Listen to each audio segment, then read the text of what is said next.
Matapos ang mahabang paglalakbay sa maalong dagat, si Tamtam ay napadpad sa mga karagatang hindi nakatala sa kanyang lumang mapa.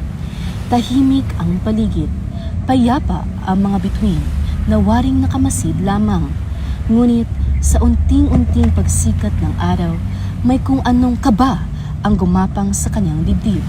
Isang tahimik na panawagan o babala mula sa di kilalang pampang.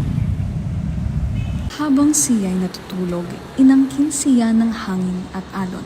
Dinala siya nito sa isang panibagong mundo. Isang daigdig na hindi kailanman sumagi sa kanyang inaasahan. Napadpad siya sa isang pulo na balot ng katahimikan. Ngunit sa dibdib niya'y may apoy, parang paanyayang magpatuloy. Buwan ng wika ang pangalan ng pulong kanyang kinatuman.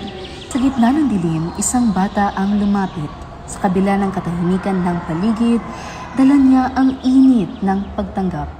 Noon may mga Diyos na gumagabay sa buwan ng wika. Ngunit nang sila'y unti-unting maglaho, tuluyang nawaglit ang tibay ng samahan. Kasama ang bata, nakilala nila ang isang panday. Sa pagitan ng apoy at ingay ng martilyo, isinaysay niya ang panahon ng mga mandirigma, matalino, matapang at tapat sa bayan.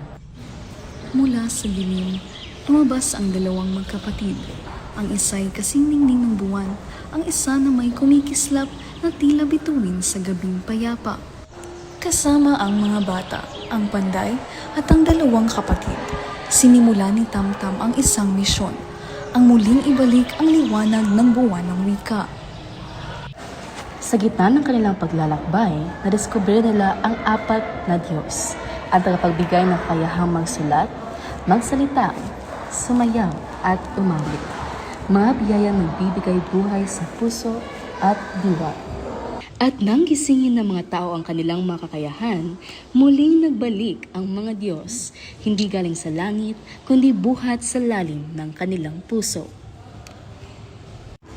Muling sumigla ang buwan ng wika, umalingaw-ngaw ang halakhak sa hangin, humampas sa lupa ang indak ng sayaw, at umahon sa langit ang himig ng awit.